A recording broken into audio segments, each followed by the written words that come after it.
प्यारे बच्चों, मैं स्नेहलता सिंह, प्रवक्ता नागरिक शास्त्र, एडी राजकीय कन्या इंटर कॉलेज गोरखपुर।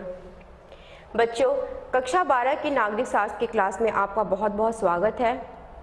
बच्चों, आज हम कक्षा 12 के नागरिक शास्त्र की प्रथम पुस्तक समकालीन विश्व राजनीति का अध्याय 4 सत्ता के वैकल्पिक केंद्र के भाग 1 का अध्ययन करेंगे। बच्चों, हमने पिछले अध्याय में अमेरिकी वर्चस्व के बारे में पढ़ा और हमने यह जाना कि द्वितीय विश्व युद्ध के बाद जब विश्व में सत्ता के 2 केंद्र थे, सोवियत संघ और अमेरिका, तो शक्ति संतुलन बना हुआ था। लेकिन 1991 में सोवियत संघ के विघटन के पश्चात विश्व में सत्ता का सिर्फ एक ही केंद्र रह गया, जिसे एक ध्रुवीय व्यवस्था के नाम से जाना जाता है। लेकिन बच्चों, द्वितीय विश्व युद्ध के बाद जब शीत युद्ध का दौर चल रहा था, तो उस समय अंतर्राष्ट्रीय राजनीति में कुछ सत्ता के ऐसे केंद्र भी थे जो अपनी उपस्थिति को दर्ज करा रहे थे। बच्चों, आज हम इस अध्याय में सत्ता के उन्हीं वैकल्पिक केंद्रों के बारे में अध्ययन करेंगे। तो आइए बच्चों, पाठ शुरू करने से पहले हम पाठ के जो मुख्य बिंदु हैं जिनका अध्ययन हमें इस पाठ के अंतर्गत करना है, कर लेते हैं। बच्चों, सत्ता के वैकल्पिक केंद्र के अंतर्गत हम सबसे पहले जिस टॉपिक पे चर्चा करेंगे वो टॉपिक है सत्ता के वैकल्पिक केंद्र से क्या तात्पर्य है। उसके पश्चात हम सत्ता के प्रथम वैकल्पिक केंद्र यूरोपीय संघ का अध्ययन करेंगे। यूरोपीय संघ के अंतर्गत हम यह जानने का प्रयास करेंगे कि यूरोपीय एकता के महत्वपूर्ण पड़ाव कौन कौन से हैं, यूरोपीय संघ ने किस प्रकार अपना प्रभाव आर्थिक क्षेत्र में, राजनैतिक व कूटनीतिक क्षेत्र में और सैनिक प्रभाव अंतर्राष्ट्रीय विश्व के मंच पर डाला। इसके पश्चात हम यूरोपीय संघ की क्षमता को सीमित करने वाले तत्वों का भी अध्ययन करेंगे। इसके बाद बच्चों हम एशिया महाद्वीप में आएंगे और सत्ता के द्वितीय वैकल्पिक केंद्र आसियान का अध्ययन करेंगे। आसियान के उद्देश्य क्या है, आसियान की शैली क्या है, आसियान के 3 स्तंभ क्या हैं, आसियान विजन 2020 क्या है और भारत और आसियान के संबंधों की चर्चा करेंगे और अभ्यास कार्य हम देखेंगे। तो बच्चों, आइए हम पाठ की शुरुआत करते हैं। बच्चों, जैसा आप जानते हैं कि द्वितीय विश्व युद्ध के पश्चात जब शीत युद्ध का दौर चल रहा था तो विश्व में 2 ध्रुवीय व्यवस्था थी। लेकिन बाद में अंतर्राष्ट्रीय राजनीति में सोवियत संघ के विघटन के पश्चात राजनीति का जो स्वरूप है वो परिवर्तित हो गया। इसी के साथ साथ बच्चों, सत्ता के कुछ वैकल्पिक केंद्र भी उभरे। आइए हम जानते हैं कि सत्ता के वैकल्पिक केंद्र से क्या तात्पर्य है। 1990 का दशक विश्व राजनीति में अमेरिका के प्रभाव और विस्तार का दशक है। इसे एक ध्रुवीय व्यवस्था के नाम से जानते हैं, लेकिन शीघ्र ही वैश्वीकृत अर्थव्यवस्था का लाभ लेकर 21वीं शताब्दी के आरंभ में कतिपय देश व क्षेत्रीय समूह जैसे चीन, भारत, आसियान और यूरोपियन संघ भी नई आर्थिक शक्ति के साथ उभरे। इन देशों व संगठनों के राजनीतिक प्रभाव में वृद्धि हुई। यही देश और यही क्षेत्रीय समूह विश्व राजनीति में राजनीतिक व आर्थिक शक्ति के वैकल्पिक केंद्र हैं जो अमेरिका के प्रभुत्व को चुनौती दे सकते हैं। तो बच्चों, सत्ता के वैकल्पिक केंद्र से यह तात्पर्य है कि अंतर्राष्ट्रीय राजनीति में शक्ति के वो कौन कौन से केंद्र हैं जो अमेरिकी वर्चस्व को चुनौती दे सकते हैं। तो आइए बच्चों, हम सबसे पहला जो सत्ता का वैकल्पिक केंद्र है यूरोपियन संघ, उनके बारे में अध्ययन करते हैं।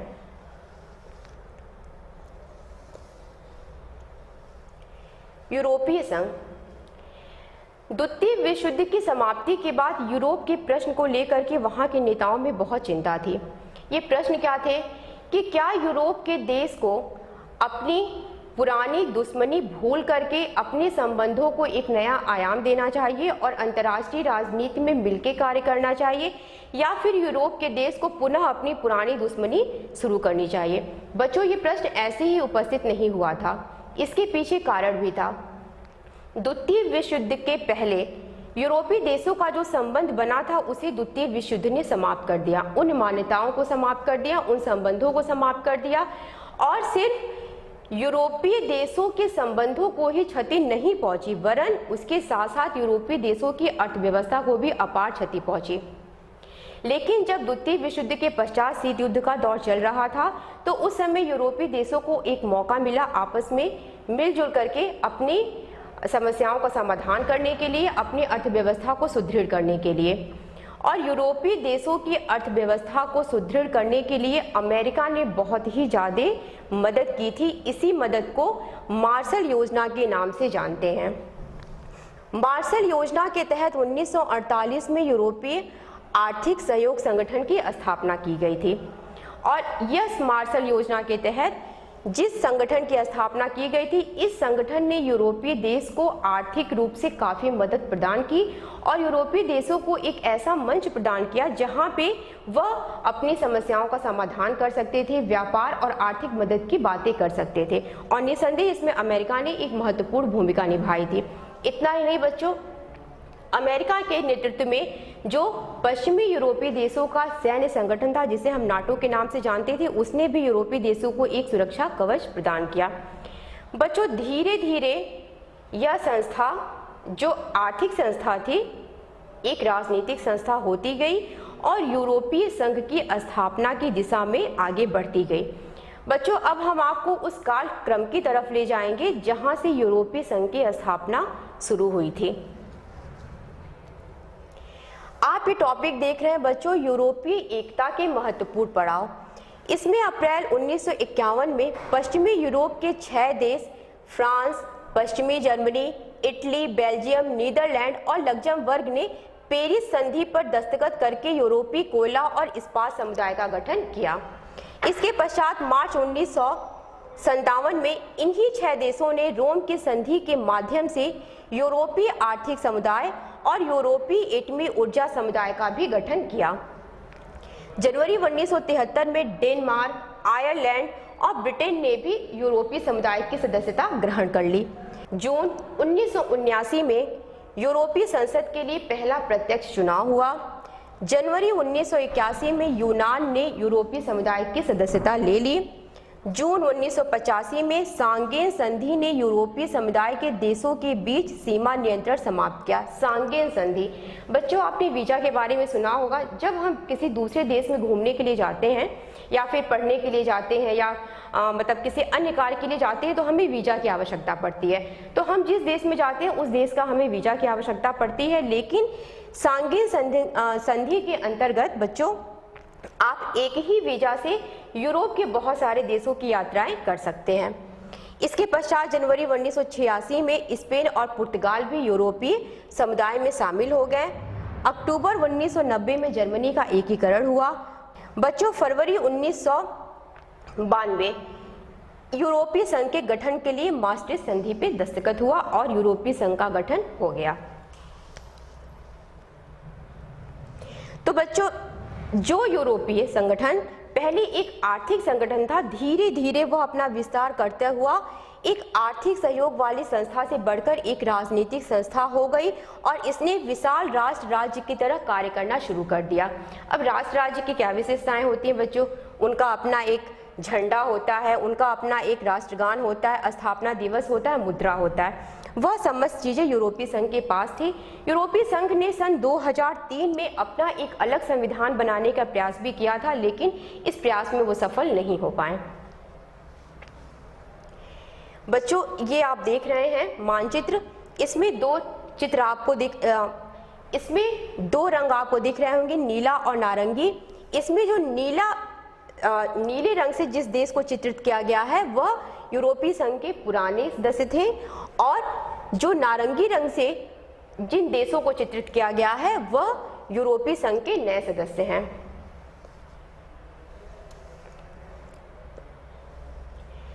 बच्चों, यूरोपीय संघ ने अपनी शक्तियों का विस्तार किया और अपना प्रभाव आर्थिक क्षेत्र में, राजनीतिक क्षेत्र में, कूटनीतिक क्षेत्र में और सैनिक क्षेत्र में विश्व राजनीति के अंतर्गत रखा।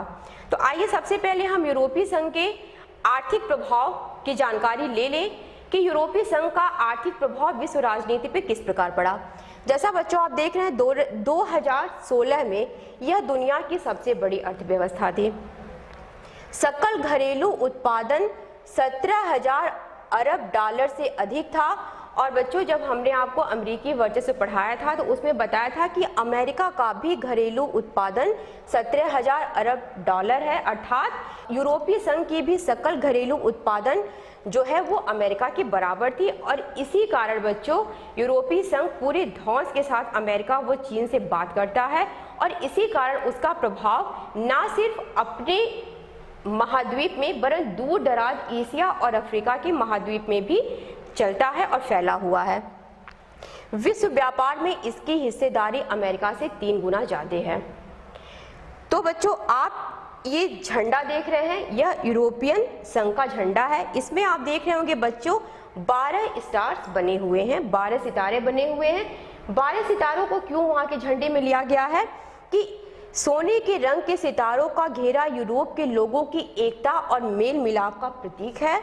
इसमें 12 सितारे हैं क्योंकि 12 की संख्या को वहां पारंपरिक रूप से पूर्णता, समग्रता और एकता का प्रतीक माना जाता है। बच्चों, यूरोपियन संघ का प्रभाव सिर्फ आर्थिक क्षेत्र में ही नहीं था वरन राजनीतिक और कूटनीतिक क्षेत्र में भी इसका प्रभाव था। यूरोपीय संघ के 2 महत्वपूर्ण देश फ्रांस और ब्रिटेन, जो संयुक्त राष्ट्र की सुरक्षा परिषद के अस्थायी सदस्य हैं, जिन्हें वीटो पावर प्राप्त है। इसके अतिरिक्त यूरोपीय संघ के ऐसे बहुत से देश हैं जिन्हें सुरक्षा परिषद की अस्थायी सदस्यता प्राप्त है और इसी कारण यह अमेरिका की नीतियों को प्रभावित करने की क्षमता रखता है। ईरान के परमाणु कार्यक्रम को लेकर के अमेरिका की जो नीतियां थी उनको प्रभावित करना इसका एक बहुत बड़ा उदाहरण है। बच्चों, इतना ही नहीं वरन राजनीतिक के साथ साथ यह संगठन कूटनीतिक प्रयासों के लिए भी जाना जाता है। चीन के साथ मानवाधिकार का प्रश्न हो या पर्यावरण विनाश की बात, इस पे इसने धमकी या सैन्य बल की जगह बड़े ही समझदारी से कूटनीतिक परिचय दिया। यूरोपीय संघ सैनिक प्रभाव।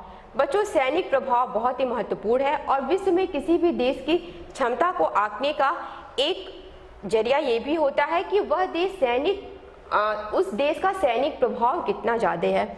दुनिया की दूसरी सबसे बड़ी सेना यूरोपीय संघ के पास है, यानी कि अमेरिका के बाद विश्व की दूसरी सबसे बड़ी जो सेना है वो यूरोपियन संघ के पास है। इसका रक्षा बजट अमेरिका के बाद विश्व में सबसे ज़्यादा है। और बच्चों, आज अगर हम विश्व राजनीति में किसी देश के शक्तिशाली होने की बात करते हैं तो सबसे पहले हम ये जानने की कोशिश करते हैं कि उस देश के पास कितने परमाणु बम हैं, कितनी मिसाइलें हैं, कितनी टेक्नोलॉजी हैं। तो इस आधार पर भी यूरोपियन संघ के पास 550 के आसपास परमाणु हथियार है। तो बच्चों, इस प्रकार यूरोपियन संघ ने अपने प्रभाव का विस्तार आर्थिक क्षेत्र में, राजनीतिक क्षेत्र में, कूटनीतिक क्षेत्र में और सैन्य क्षेत्र में किया। बच्चों, यह सत्य है कि यूरोपियन संघ का प्रभाव विश्व के दूर दराज क्षेत्रों में है। वह विश्व के किसी भी देश की राजनीतिक, सामाजिक और आर्थिक घटनाओं को प्रभावित कर सकता है। लेकिन बच्चों, आपको सदैव इस बात को याद रखना है कि यूरोपियन संघ एक राष्ट्र राज्य की तरह बर्ताव तो कर सकता है लेकिन एक राष्ट्र राज्य नहीं है वो। और यूरोपियन संघ में जो राष्ट्र हैं उनकी अपनी विदेश नीतियां हैं, उनकी अपनी रक्षा नीतियां हैं जो कि अनेक बार एक दूसरे से टकरा जाती है। उदाहरण के तौर पे इराक पे जब अमेरिका ने आक्रमण किया था तो ब्रिटेन के तत्कालीन प्रधानमंत्री टोनी ब्लेयर तो अमेरिका के साथ थे, लेकिन फ्रांस और जर्मनी ने इस हमले का विरोध किया था। इसके अतिरिक्त बच्चों, जो यूरोपियन संघ की मुद्रा है यूरो, इसको लागू करने का भी यूरोपियन संघ के बहुत से देशों ने विरोध किया था। डेनमार्क और स्वीडन ने मास्ट्रिक्ट संधि और साझी यूरोपीय मुद्रा यूरो को मानने से इनकार कर दिया। तो बच्चों, इस प्रकार आपने देखा कि यूरोपीय संघ विश्व की एक उभरती हुई आर्थिक शक्ति है, राजनीतिक शक्ति है जो अमेरिकी वर्चस्व को चुनौती दे सकती है। हाँ, यह कुछ ऐसे तत्व हैं जिनसे इसकी क्षमता प्रभावित हुई है, लेकिन यह विश्व राजनीति के मंच पे अपनी उपस्थिति दर्ज कराता है। बच्चों, अब हम सत्ता के दूसरे वैकल्पिक केंद्र आसियान की चर्चा कर लेते हैं। इसका पूरा नाम है दक्षिण पूर्व एशियाई राष्ट्रों का संगठन। बच्चों, द्वितीय विश्व युद्ध से पहले यह राष्ट्र, मतलब आसियान में आने वाले यह राष्ट्र जापानी और यूरोपीय उपनिवेशवाद का शिकार थे और द्वितीय विश्व युद्ध की समाप्ति के बाद इन राष्ट्रों को राष्ट्र निर्माण, गरीबी, पिछड़ेपन की समस्याओं का सामना करना पड़ा। इतना ही नहीं, द्वितीय विश्व युद्ध के पश्चात भी इन देशों के सामने यह दबाव था कि वह अमेरिका और सोवियत संघ में से किसी एक गुट में सम्मिलित हो जाएं।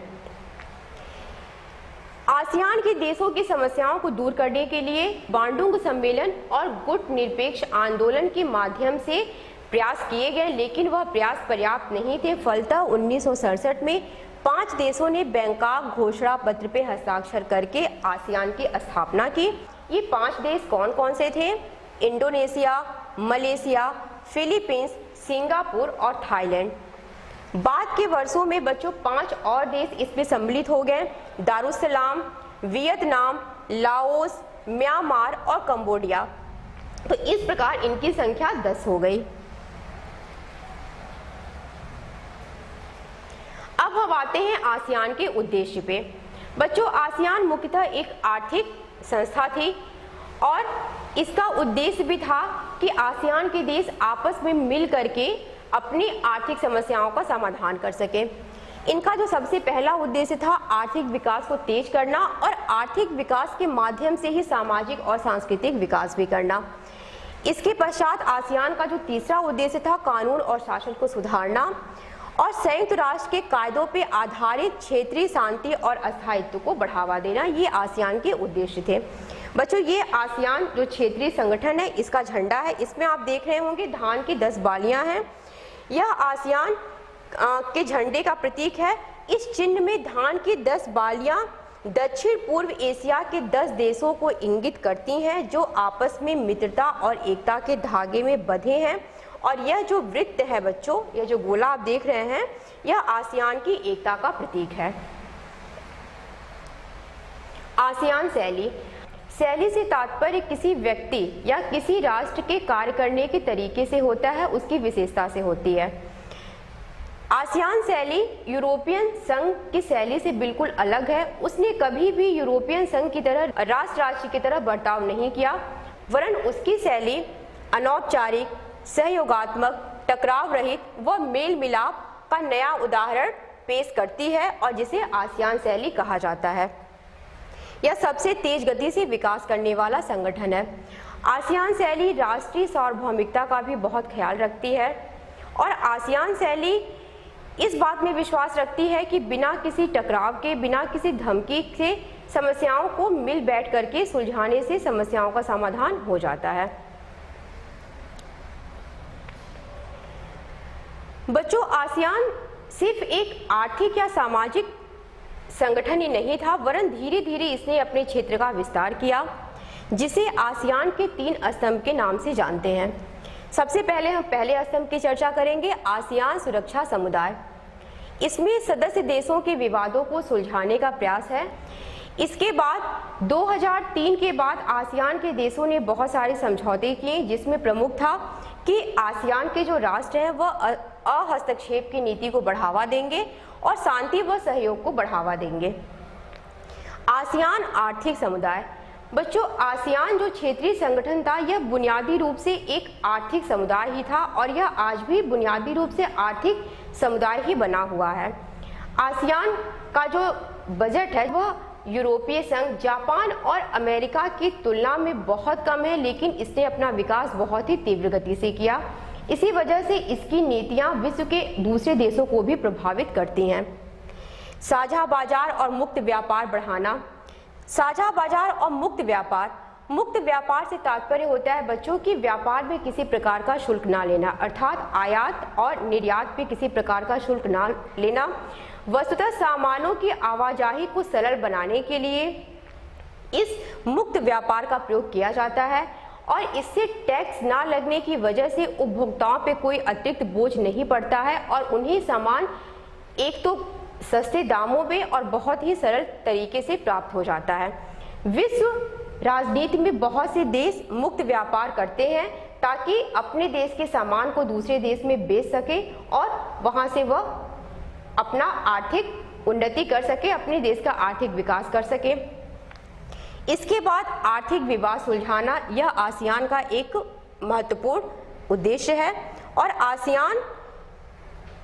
आसियान का बच्चों जो तीसरा स्तंभ है वह है आसियान सामाजिक सांस्कृतिक समुदाय। इसके अंतर्गत आसियान देशों के सामाजिक व सांस्कृतिक विकास को बढ़ावा देना।